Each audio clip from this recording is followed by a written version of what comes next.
Hello, everybody. Thank you for being here. Once again, we are talking about the sustainable reset.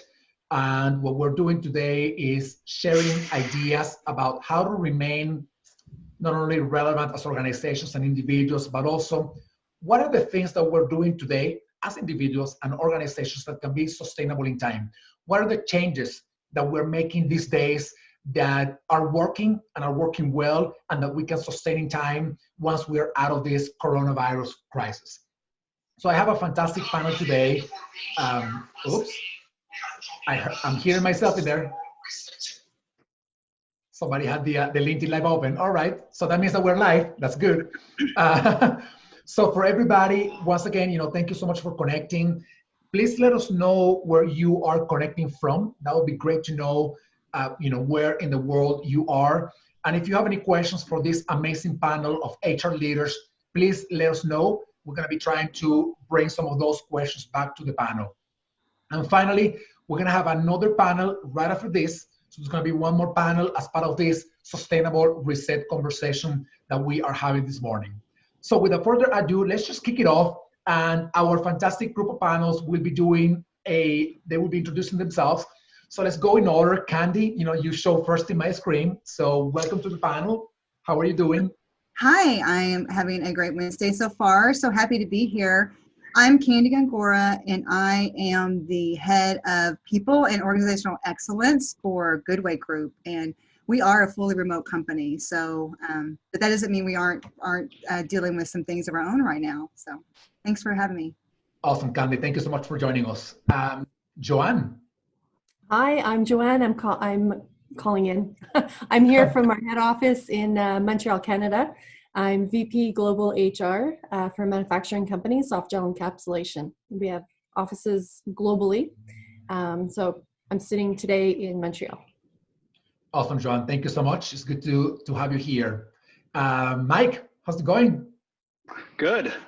Thanks for having us today. Looking forward to the discussions. So my name is Mike Vaughn, and I'm sitting in Charlotte, North Carolina. And I'm the head of talent as well as HR business partners for Framatome. We are a nuclear power company. Awesome, Mike. Thank you so much for joining us. Anna, hello. Good morning. My name is Anna Flor. I'm the VP of People and Culture with ATTOM Data Solutions. We are a data company, and we are based out of Irvine, California, with an office in San Diego, California.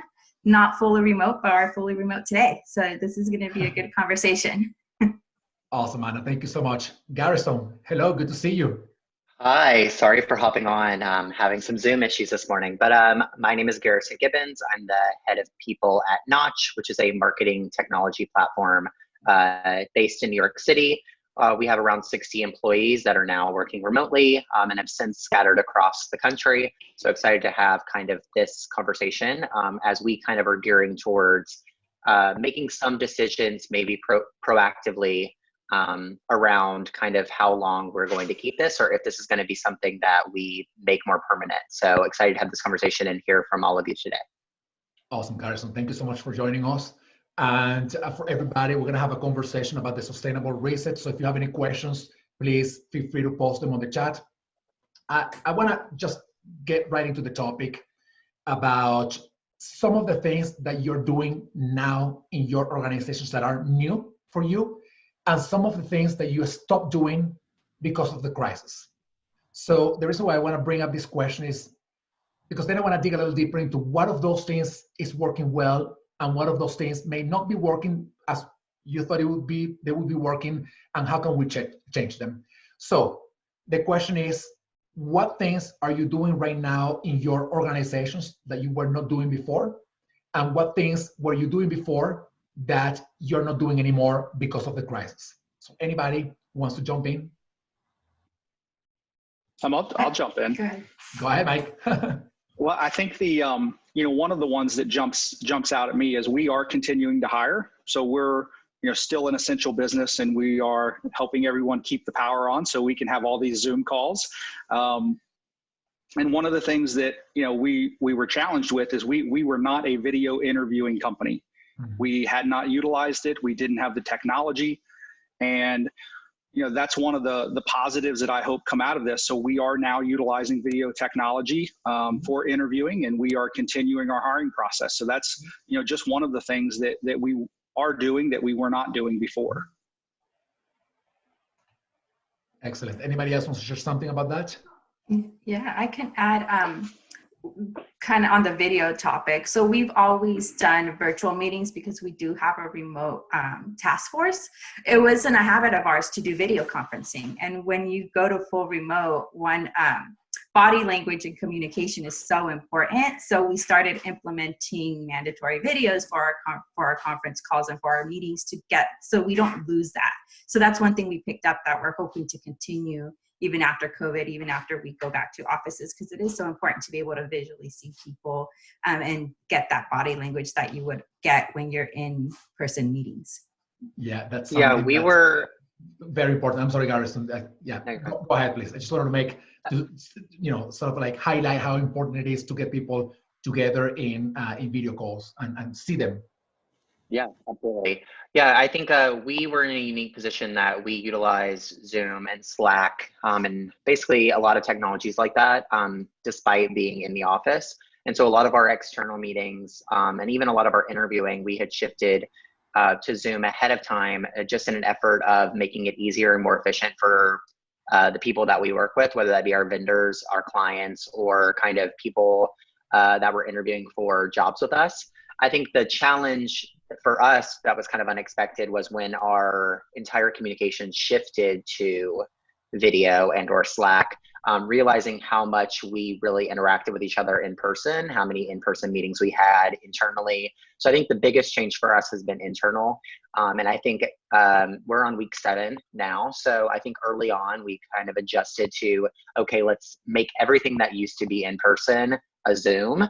And I think that led to a lot of digital kind of frustration, but also like just feeling really like overwhelmed and bogged down with too much like technology and too many Zoom conversations. And so I think we've now settled into actually being more productive and having less meetings as a result of really trying to just talk about and have meetings that have an agenda, that have a purpose, and that like actually move something forward and have a goal oriented around it, instead of just like every conversation we would have had in person, would have been moved to a Zoom. So I think we've actually learned a little bit there in the sense of like not overdoing it, because I think that over-indexing on that just leads to people feeling exhausted and like they constantly are in front of a camera while also raising kids or dealing with their dog barking or whatever that may be. So I think we've balanced out those two. And I think ultimately my goal would be, if we do go back to the office or if we do go back to some relative normal, that we keep like that idea that like we don't have to meet and be in a room and or be on a Zoom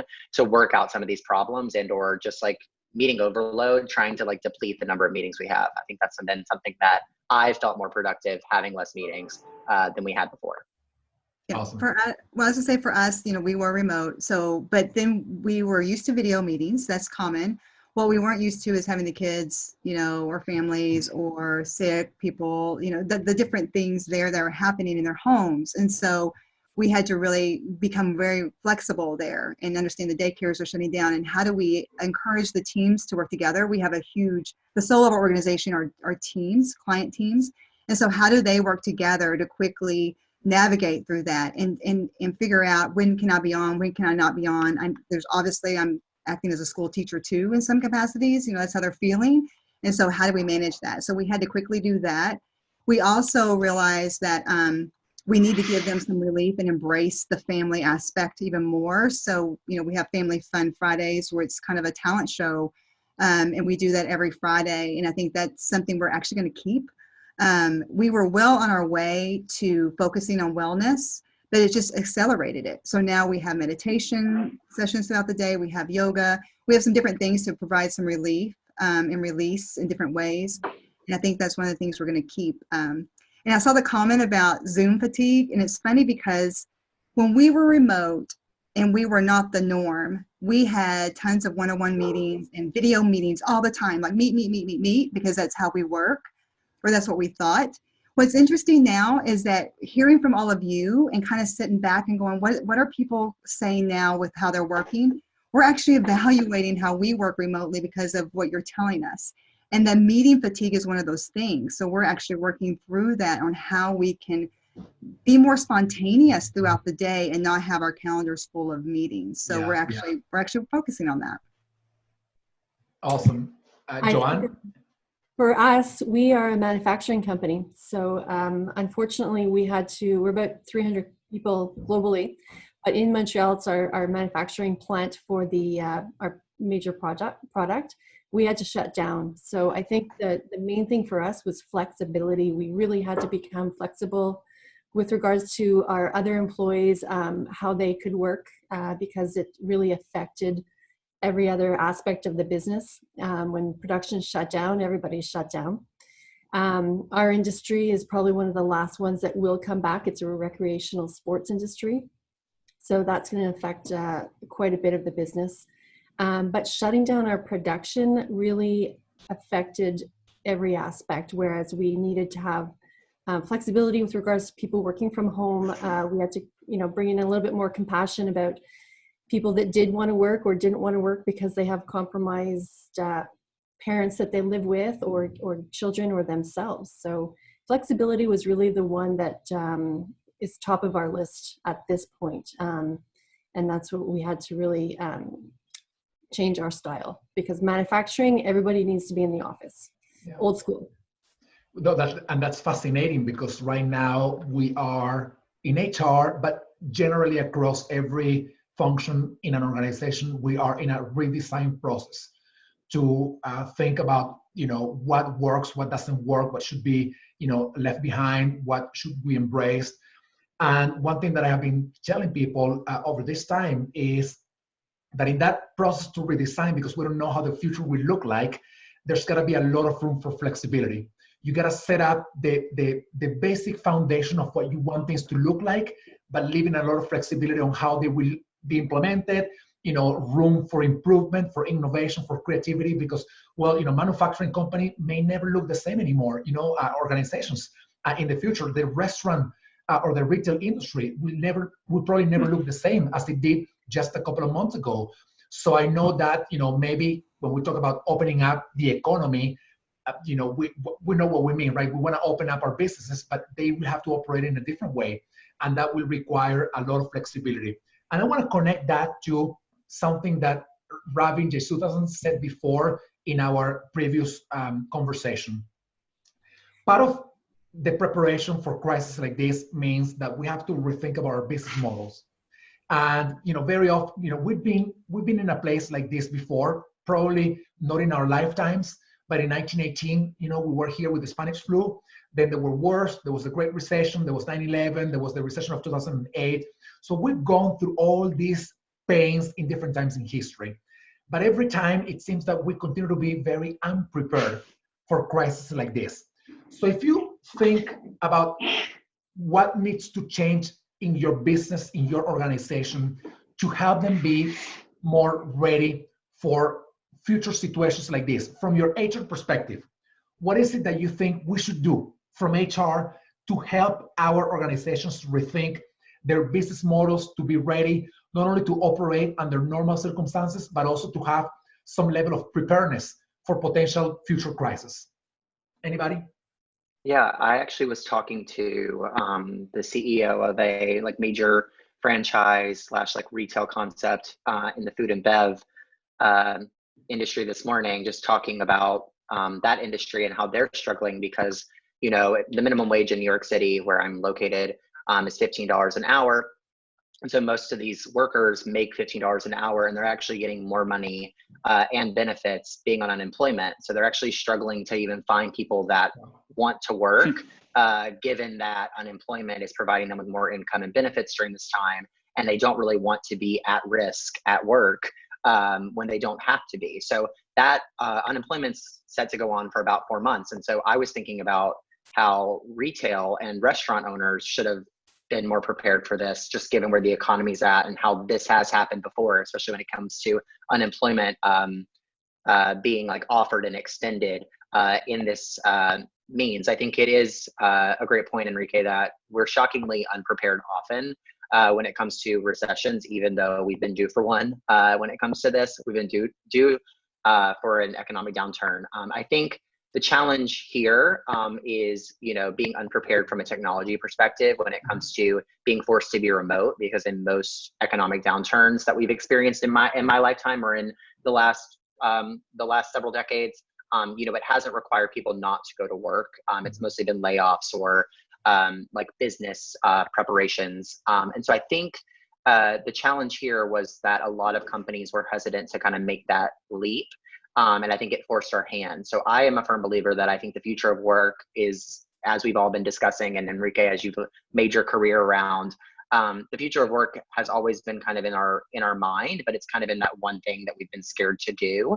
And productivity has always shown increases when people are outside of the workplace or when they have separation. Like everyone knows that if you go to a coffee shop for an hour, you're going to get more work done typically when you're just like in the zone than if you're working, in an office. People say that kind of thing all the time. I mean, I love working in a coffee shop, and that's one thing I miss right now. But I think that's one major thing that I think we'll see. My major concern as an HR person is more around just over productivity and to the fatigue point. Like, I think a lot of people are saying, like, since I'm at home and my employees and my CEO know that I'm at home and they know that we're not doing anything on the weekend, they know that we're not doing anything at 6 p.m. at night, that I feel the need to work and I feel the need to like be productive and show that I'm working. And so I think a lot of people are over indexing and overworking just because they are always on, and probably they want a distraction to a certain extent too. Like work is the perfect distraction for me in all this. So I think that's one thing that I don't necessarily have all the answers for, but one thing that I think we'll definitely have to be careful about as more and more people go remote. And I think that's the main thing that I haven't been prepared for is now that we're at home, I'm not prepared for how to make sure that people are actually taking time off and or taking time away, despite like our mandatory break or things that we're instilling like that. I do think that meeting fatigue and Slack fatigue and just over communicating or overworking and being like always on is definitely a problem, particularly in our organization. It's one thing that I don't have an immediate solve for, despite putting some things in place and trying to make them followed. Yeah. No, that's fantastic. Anybody wants to add a comment to that? Sure.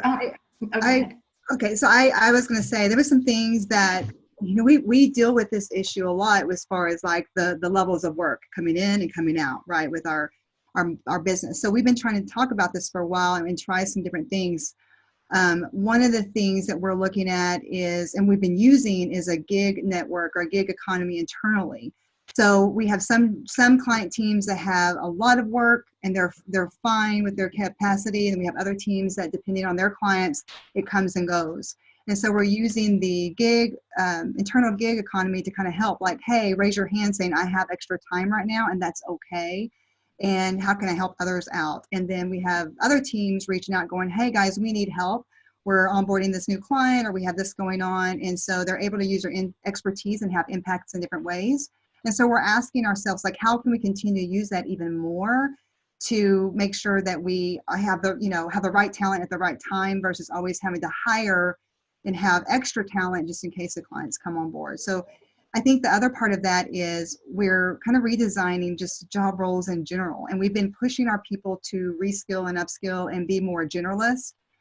Still have your expertise, but we've opened up different ways of like, these are the capabilities we need in the future. This is tied to our strategy, and really encouraging them to step out of their zone and then practice their new skill in the gig economy, right? So those two are kind of tied together, so they're ready to use that when we need it. And along with that, we're talking about even job descriptions. We've gone through some iterations there, and we're really talking more about job maps or role maps instead of like really hard black and white job descriptions. So people really get used to being nimble and free flowing within the org based on the client and based on the need versus this is my job role, this is my swim lane. And so that's in the works. And also we need people thinking inside the org within their networks or their teams who's closest to the client and the work. And so getting away from like leadership set or really hierarchical and really having a network of teams. And we have a concept and something that we introduced that's really coming in handy now. We're trying to push this further, is team leading teams. So it's not about me as your manager or me as your leader, like what you guys come together as a team and make some decisions and move. Don't wait for us. You don't have to wait for permission in a lot of ways. So Those are just a I few love that, things. Kandi. Yeah, Yeah. that's great. Yeah. That's fantastic. Anybody wants to add something? I want to say, maybe to continue with the same question, that I think this is a great time for leaders also to jump in and say, show themselves as vulnerable as well, and tell their people that they don't have all the answers. I love that you said that before, Garrison. You don't have all the answers, and that's okay, because we are all we're all throwing a mess that none of us had ever experienced before, and we're trying to figure it out as we go. Basically, yes, we're thinking about some things, going forward. That, for example, this idea of people now being connected all the time. I've heard it from, I do a lot of these online events, and people are like, it's on Saturdays, it's on Sundays, it's in the evening, it's in the morning, it's at noon, so it never stops now. So it seems to be losing value because people are overwhelmed by the over amount of technology available, and Zoom calls and meetings and whatnot. So I think that when leaders show themselves vulnerable to say, we don't have to be, I also have to take care of my family. We don't have to have all the answers now. We don't have to meet for an hour on a Zoom call. I think that's powerful, because it sends a message to people to let them know that they can also be humans. Nobody's asking them to be, superhuman going through this crisis. Anna, I know you wanted to add something before. Yeah, so echoing what Kandi and Garrison were saying, I think the way I look at it and what our HR strategies, what we were trying to attempt to do a couple of years ago, and what most HR people were trying to do, is moving towards the future of work. And that's looking at technology and this idea of being flexible but adaptable. I think trying to implement initiatives and programs that help people get comfortable with change and get adaptable to them, I think in times of crisis is one of those things that will help a company be successful. I think one of the things that has helped our shift to remote work is people's adaptability, having the right tools in place and having rolled out that ahead of time so people become more comfortable with the changes that are coming up. That in and of itself has made us pretty successful in our transition, and upskilling and continuing to do that within various programs throughout the day-to-day will make such a difference when then you're forced into changes in your business environment. Fantastic. And maybe, Mike, go ahead. No, I was just going to add, I think, the other thing that, I continue to maybe pay attention to, or maybe not worry about, but we're so much in the here and now of trying to deal with this crisis on a day-to-day basis. Eventually, we're going to be dealing with the return to work strategy, and how do we bring people back into the office, and how do we, get back to some semblance of normalcy. But I think it will really be important also to find time to reflect on what we weren't prepared for and what went well, and what can we put in place, to your point of what a future crisis may look like, but to make sure that we've done the reflection back on kind of where we might have misstepped, and what did not go well and what did go well, so that we can make sure that we adapt a plan, because I'm sure many of us came into this with no plan at all. And so in this day-to-day of just trying to survive, just making sure that we remind our leadership teams we will have to carve out time to kind of reflect, to make sure that we don't come into whatever the next crisis may be with no lessons learned and nothing on paper, nothing written down and documented of how we can do better the next time. Yeah, the Totally. worst thing that we can do is just, get out of this crisis to be the same that we were before the crisis. Because then, I said it before in the previous conversation, then the pain and the suffering that, our world and many people have been going through, would have been in vain. As simple as that. So I'm hoping that we are better, throughout the crisis and after the crisis. I want to ask you, Garrison, you wanted to add one point, and then I want to ask you a question. Yeah, just quickly. I think to that point, I think I think it's important to reflect for sure. I think there is a reality in which we could easily blow over this and get back into the office and immediately love everything we loved about the office before. And I think my main thought and feeling truly as an HR professional is that we we're learning things from this that could really help us innovate and elevate in the future. And so like tactically, you know, I think it's challenging to like really put a lot of pen to paper right now because there's so much uncertainty that we don't know.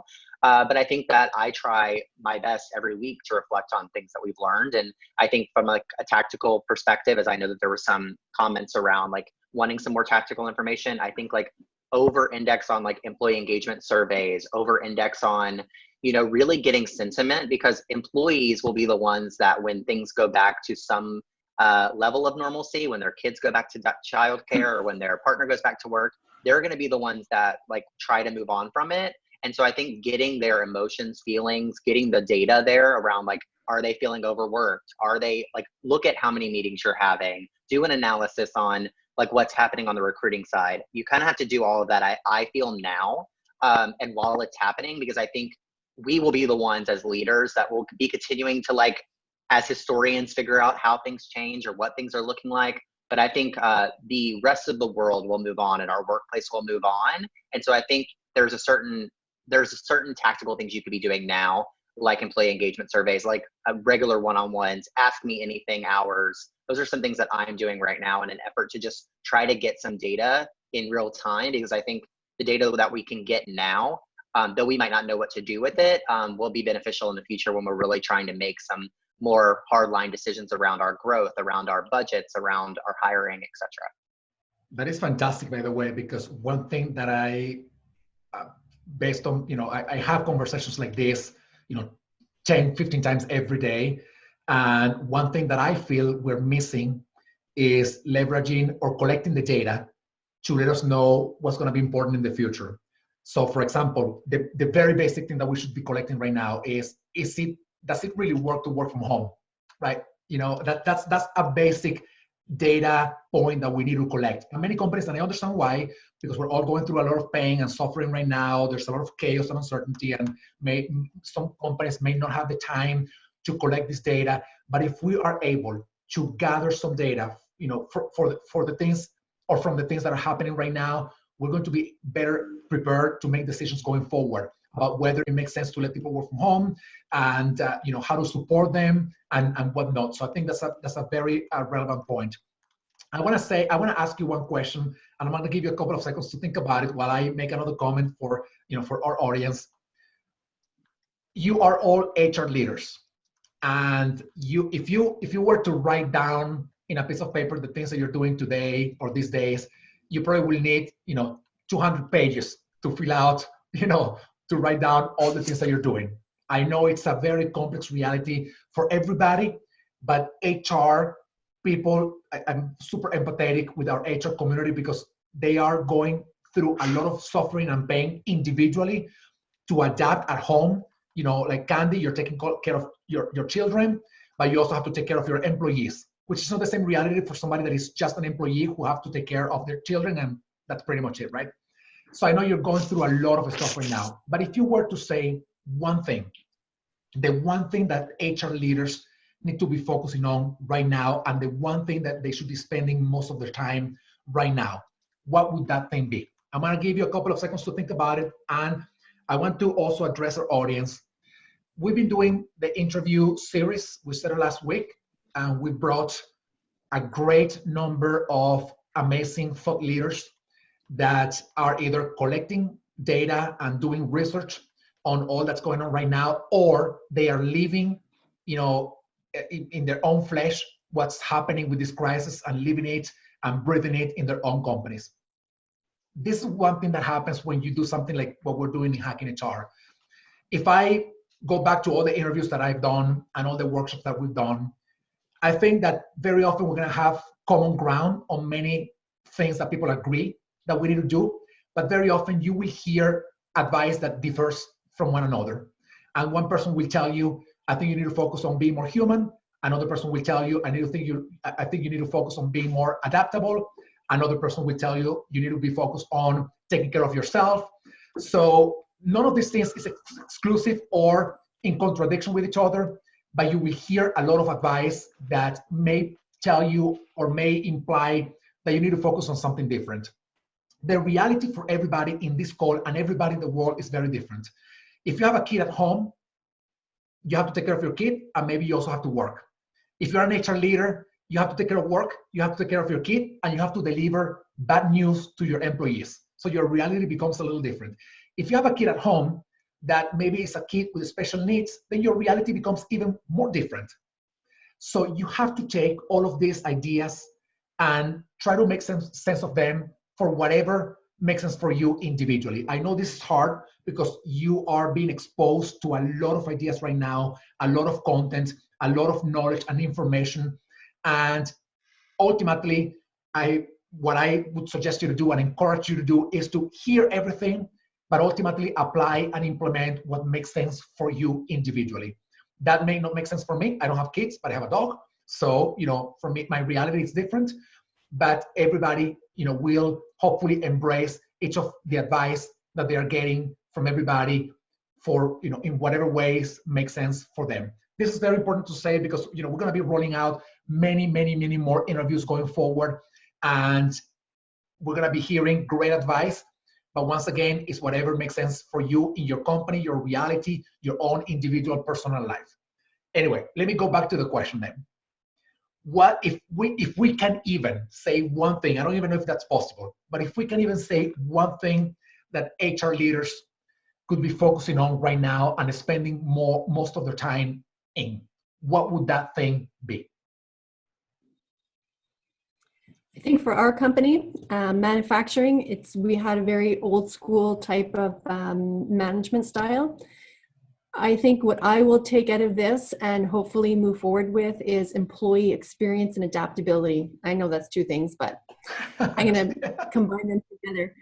That is what came to the forefront for me, was the flexibility and the adaptability that we had to extend to our employees during this time, that we haven't really considered doing that before.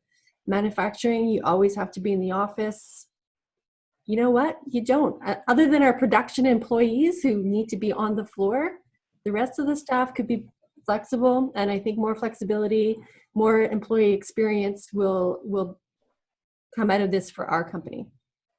Love it. Fantastic. Piggybacking off Joanne, I think, to my earlier points, I don't feel that productivity is an issue.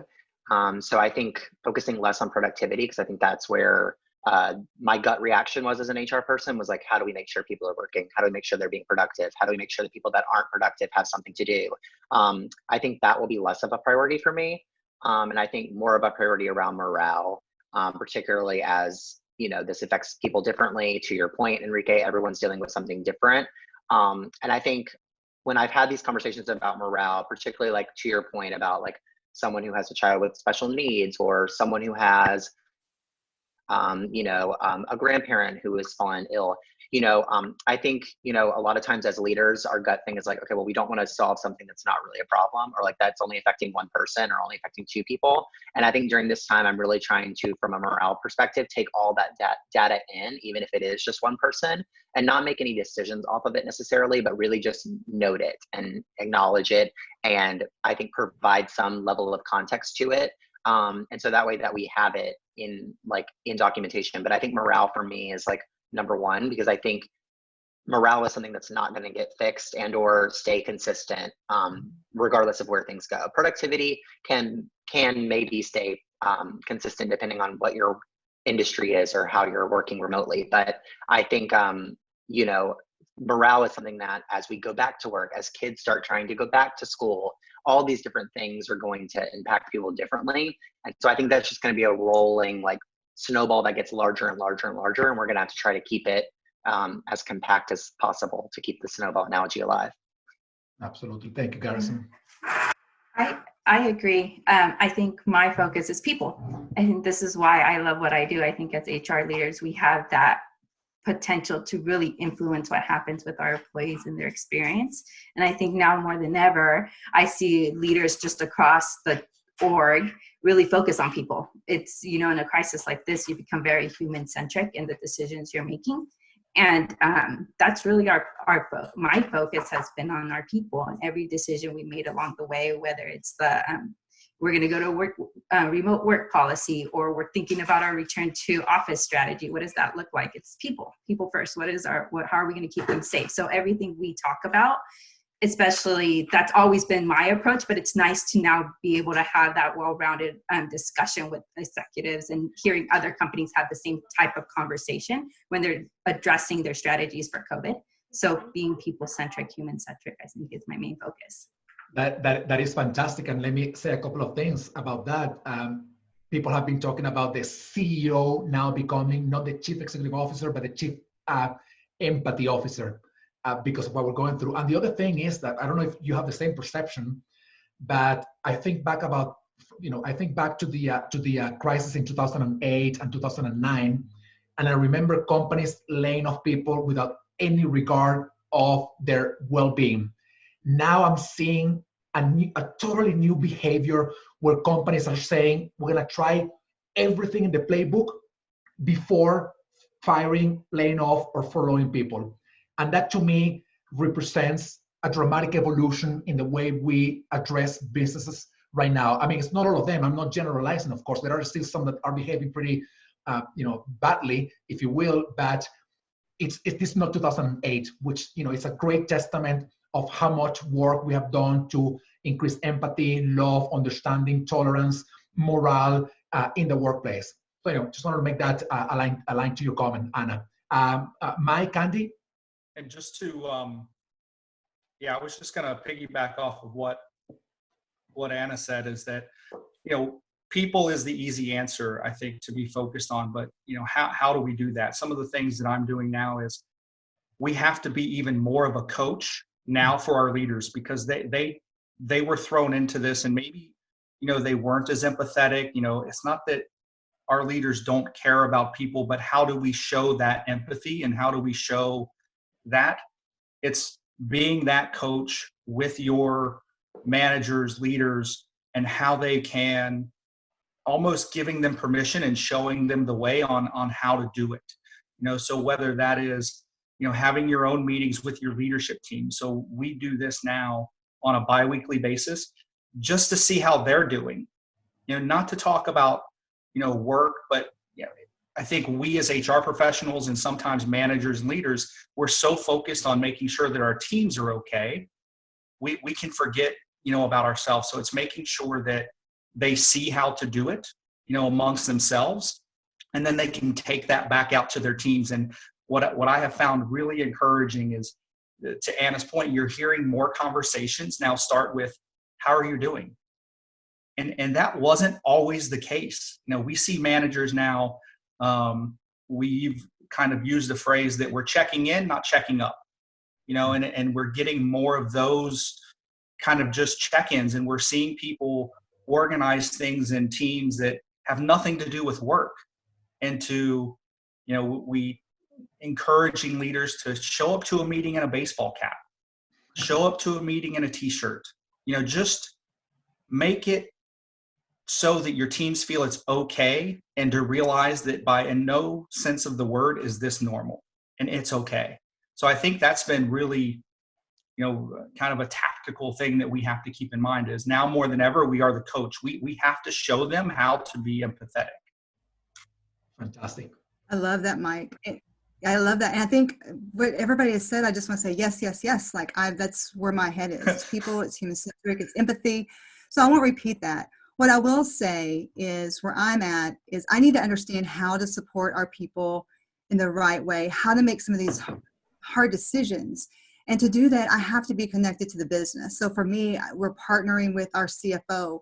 I'm partnering with our sales leader. We have to understand what's happening with our clients. We're doing things from even the people experience standpoint, where we're helping our clients navigate this with their remote workers or things like that. But I need to understand the numbers, and I need to understand the realities, so that I can communicate the right way and support the people and prepare them for what they need to be prepared for. And so to me, I just don't want, I think it's important that as HR leaders, we're not just thinking about our people in a silo, but we also partner with the other part of the org, because they're navigating through the numbers and what does this look like, and what are we looking at long term, and I have to zoom out and have that big picture to make sure I'm being transparent with my people and not all of a sudden rip the rug out from underneath them. Yeah, 100%. I think that CEOs are in a difficult position. And like, yes, they want to be that empathy leader, but at the same time, like, I think, you know, they also have to manage the business. And I don't think it would be smart for any CEO, in my personal opinion, to like stand on a stage at an all hands meeting and say, we're never going to do layoffs. That's never going to happen, because we don't know where we're going. And so I think they have to balance that business in the same way that we do, that business and that empathy.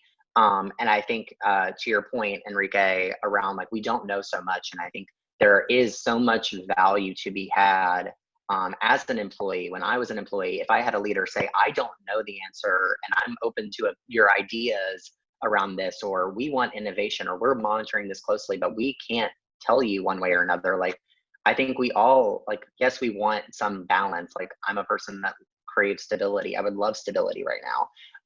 You know, but that's just not the reality. And I think you'd be doing a disservice if you can't like do balance that business with the morale and the experience and the empathy. And so I think that is the challenge that not only the CEO, but also, you know, the people leaders in the business are going to have to really balance over the next several months.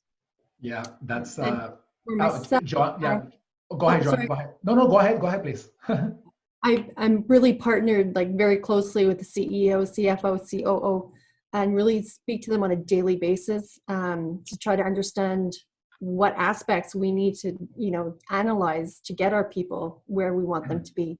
But at the same time, they're really counting on the head of HR to take care of those people so they can focus on the other aspects. So it really is a coming together of all the partners in the company.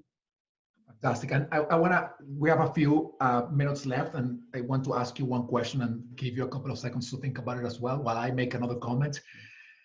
To close this panel, I want to ask you something more personal.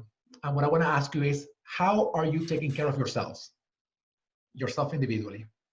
And I want you to share, if possible, if you want to, of course, some of the things that you're doing to mitigate the pain that comes with the work that HR has right now in its hands, because it's hard. You know, we gotta admit that this is a very hard job to tell anybody that, you know, the company is letting them go.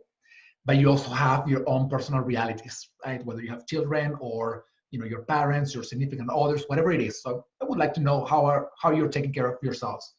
And while I give you time to think about that, I want to go back to, for everybody, to the question that I had asked before, which was, what are the things that HR leaders should be spending most of their time in right now? And we got a number of different answers, which again, you know, is whatever makes sense for you and the reality of your business and your own reality. Some of the responses were building flexibility and adaptability in the workforce and the workplace. You know, looking at morale, you know, from the workforce, focusing on people, which, you know, I think it's funny to think about this idea of focusing on people, because when I talk to HR professionals, they tell me that the reason why they got into HR is because they wanted to focus on people, but they ended up doing transaction or Excel spreadsheets and whatnot. Now is the time to say, you know what, I have the biggest opportunity of recent years to really focus on people. And maybe, yes, I still have to do the spreadsheet, I still have to do the transaction, but maybe I'm going to spend 1 hour every day, pick up the phone and call some of my employees to see how they're doing, how they're feeling, you know, checking in and checking out maybe, or just checking in, I don't know. We also heard about how important it is to coach leaders and the rest of the people in the organization. And we got to admit that leaders are going through a lot of, you know, not only the uncertainty that everybody's going through right now, but the pain to, especially leaders from small to medium-sized organizations, to see their companies, you know, either falling apart or having this increased level of adversity to continue to operate. Very painful. And coaching them to go through the crisis and help others, you know, could become one of the main areas for HR to focus on. And the last thing that we heard was about supporting people by partnering with the rest of the leaders in the organization. And I think this is, you know, I have this friend, we have this friend, I think most of us know him, Jason Aberbrook. And Jason has been saying how important it is to make this not the future of work, but the now of work. And for him, this is the time of HR. I think, in very few occasions in history, we've had such an incredible opportunity to really, shine and bring up the best in us. And that means, promoting flexibility, focusing on morale, supporting people, coaching the leaders, and partnering with others within our organizations to make sure that the organization remains sustainable, but also that you're supporting and focusing on your people in the best way possible. That was a summary of what you all said before. I want to go back to the last question that I had for this panel, and it is how you are all taking care of yourselves. Anybody? I can start. So I think sleeping, making sure I get enough sleep is probably first and foremost. I know I don't do well if I don't get enough sleep, so that's one of the areas I focus on. And the other two is kind of physical, mental. Trying to get outside and making sure, I have kids, so I take them out, at least twice a day so we can get some sunshine and a brisk walk in. And then the mental part is just being okay with not getting it to everything. Sometimes I have to maybe give myself an hour break from work so I can help my kids with my school, and that's okay. Sometimes it's the opposite. Sometimes I tell my kids, we might not finish that assignment today, we'll get to it tomorrow, and that's okay. So being okay with not being able to do anything, it's a mind shift that I had to adapt to. So those are just mental, physical, and sleep ways that I can kind of keep myself healthy. Love it, being okay. Love that. I would agree with you on that one, being okay, not being okay. Sometimes you have to really take a step back. And on Sunday, for example, I decided I'm not going to do anything today. I'm going to put Netflix on, and that's it. And I know I had a spreadsheet that I had to finish for Monday, but I thought I need to just unplug for a bit, and that is okay. So we have this stress that we need to just keep up with. The last 4 weeks have been so intense.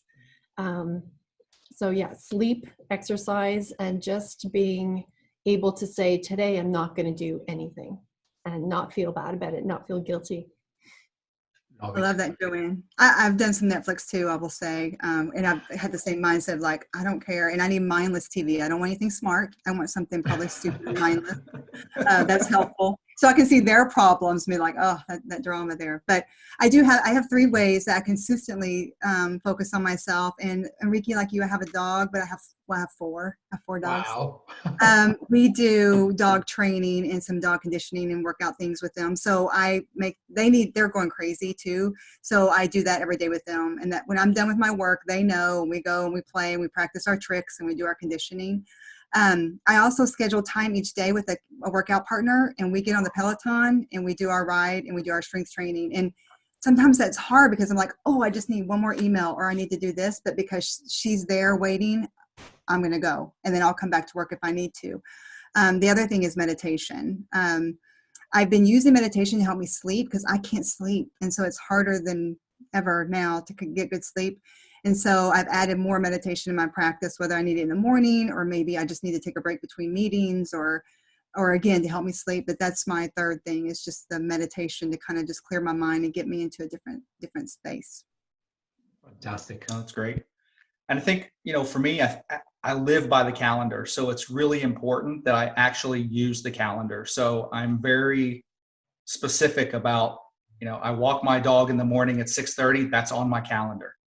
I have a lunch break from this time to that time. It's on my calendar.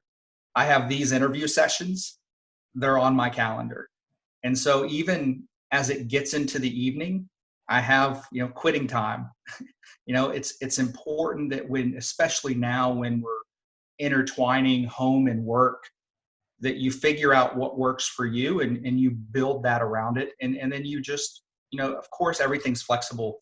I think the other thing for me personally is I've got 2 boys, so it's making sure that, we go outside sometime during the day and just play, whatever that looks like, whether that's, riding our bikes, or whether that's, shooting basketball. Just do something, find whatever it is that makes you happy, that, the old phrase of just find your happy place, and make sure you're going to that place. And if you need to put it on the calendar, put it on the calendar, because we know that people in work, they'll just throw things on your calendar. And so if it's important to you, make sure that you officially block your calendar and block time for yourself. I think that's really important, because if you're living by that calendar and you see it pop up as it's a reminder, I have to go, do my workout, or I have to go, for my walk, I think it helps us. So that's what I do. Awesome, Mike. Thank you. Garrison? Yeah, I think, to be honest, it's been really hard. I didn't apply to work at a remote company. I don't really know if I want to work remotely. So I think struggling with that change, and just the fact that my company is basically preparing for potentially doing this more permanently, it seems. So preparing for that, I think I'm a person that craves stability, as I alluded to earlier. I've experienced a lot of loss in my life, and I've created like this world that I feel safe and productive in. That world seems to be shifting. So I think my natural reaction as someone who struggles with like anxiety and depression is to like be really thrown by that and spiral into all of the different unknowns in a way to like make myself feel comfortable that if A happens or B happens, I know that I can do C or D, and I kind of can go in this roundabout circle to kind of make myself feel stable. My partner isn't working right now, so becoming the sole breadwinner and dealing with that reality of what that looks like if months and months of this go on is definitely terrifying.